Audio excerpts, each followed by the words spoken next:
Create this amazing main menu form with button using Excel Hyperlink Function. You can easily navigate on your sheets using buttons on Excel.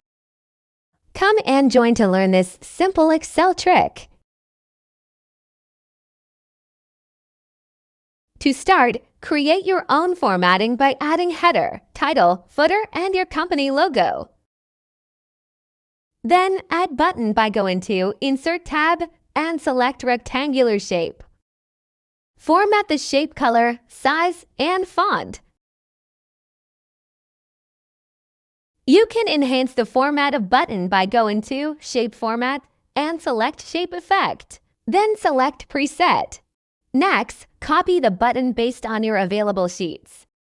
Then rename each button.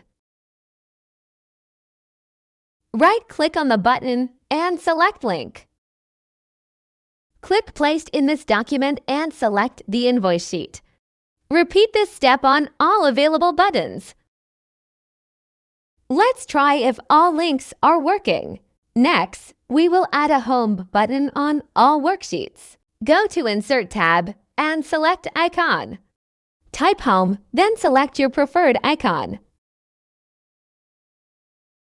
Right-click on the button and select Link, then click Placed in this document and select the main menu sheet. Copy the menu buttons on other worksheets.